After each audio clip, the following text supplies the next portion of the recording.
Hunger strike पे बैठे हो, क्या कारण है? कारण ये है कि इस कैंपस में बीए फर्स्ट ईयर के जो छात्र हैं, बीटेक के जो छात्र हैं, उनको अभी तक हॉस्टल मिला ही नहीं। जो पीएचडी के छात्र आए, उनको कुछ में मिला, कुछ को नहीं मिला। उसकी जगह पे एक हॉस्टल जबकि बन के तैयार है 4 साल से। हम जब यूनियन में आए थे तो हम लोग अगस्त के महीने में हंगर स्ट्राइक पे बैठे थे कि वो खोला जाए, तो उन्होंने कहा कि 4 महीना, प्रशासन ने कहा 4 महीना लगेगा। तो अगस्त के बाद 4 महीना कब का बीत चुका, लेकिन अभी तक प्रशासन ने नहीं खोला। इसी के लिए हमने दोबारा हंगर स्ट्राइक पे बैठना समझा। और उसके पहले हम 16 दिन तक यहीं पे स्ट्रगल कर रहे थे, यहीं पे ऑक्यूपाई डीओएस का कॉल चल रहा था। तो हमने उस चीज़ को इंटेंसिफाई किया। जब उस चीज़ में नहीं सुनी वो, तो हम यहाँ पे हंगर स्ट्राइक पे बैठे हैं। और आज जानिए कि आज हम बैठे हैं और आज एक नोटिस वो निकालती हैं कि अप्रैल के दूसरे हफ्ते से अलॉट होगा। लेकिन उस नोटिस में ना कहीं सिग्नेचर किसी का होता है, ना कहीं कोई डिटेल होता है। और उसके साथ साथ क्योंकि कुछ दिनों पहले बोलती है कि वाईफाई और मेस नहीं मिलेगा, तो कोई डिटेल में वो बातचीत नहीं होती है।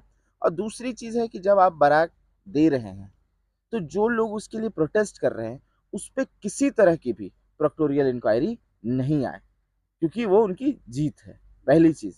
और उसके साथ-साथ जो हमारे जॉइंट सेक्रेटरी पर इस कैंपस में, जानिए जेएनयूएसयू के जॉइंट सेक्रेटरी पर इस्लामोफोबिक, कि तुमको गायब कर देंगे, क्या नाम है तुम्हारा? इस तरह के कमेंट किए गए। और कौन उनका किया ये? अ, वार्डन, लोहित वार्डन प्रणव कुमार ने किया।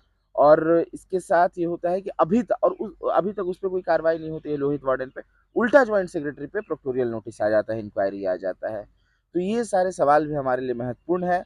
और इसके लिए ही बैठे हैं कि इन सारे सवालों पे क्लियरिटी, प्रोक्टोरियल नोटिस को वापस लेना, और उसके साथ साथ जो वार्डन है उसके खिलाफ कार्रवाई करना, ये सारे सवाल इंपॉर्टेंट है। कितने छात्र जो हैं हंगर स्ट्राइक पे बैठे हैं और ये कब तक चलेगा? हम 9 छात्र यहाँ पे बैठे हैं हंगर स्ट्राइक पर, मुझे जोड़कर। और इस कैंपस के बीए फर्स्ट ईयर के स्टूडेंट जो आए हैं कैंपस में नए-नए, वो भी इस हंगर स्ट्राइक में बैठे हैं इस सवाल को लेकर। अ, और आयशा के साथ ही हमारे साथ बैठे हुए हैं इस सवाल पर। और ये एक अनिश्चितकालीन भूख हड़ताल है और ये तब तक चलेगा कि जब तक हमारी सारी मांगों को सुना नहीं जाता है, बातचीत नहीं किया जाता। सबसे इम्पोर्टेंट सवाल है कि ये बात ही नहीं कर रहे हमसे।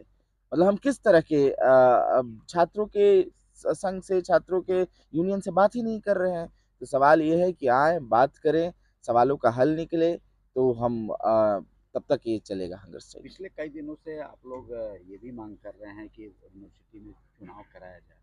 उसको लेकर भी कुछ बात हुई क्या? कुछ ऐसा चुनाव नहीं? को लेकर, जानी जब हम चुनाव को लेकर आए थे तो ये कोर्ट चले गए इस चीज को लेकर। और कोर्ट में इनको फटकार पड़ी। हम अंदर बैठे रहे, कोर्ट ने कहा कि चुनाव करवाने के लिए, और उसके साथ साथ हम जो अंदर बैठे रहे उसका प्रेशर इतना पड़ा कि वो चुनाव का नोटिस उनको निकालना पड़ा। लेकिन चुनाव का शर्त भी यही था, मतलब चुनाव तो हो रहा है, कि चुनाव इस कैंपस में हो रहा है, लेकिन हमने कुछ और शर्त रखी थी उसके साथ साथ, कि आपको हॉस्टल भी देना पड़ेगा, आपको प्रोक्टोरियल इंक्वायरी भी खत्म करनी पड़ेगी। तो वो शर्त उन्होंने छोड़ दिया है। तो लेकिन चुनाव होने जा रहा है, एक लड़ाई हमारी जीत में तब्दील हुई है और चुनाव हम करवाने जा रहे हैं।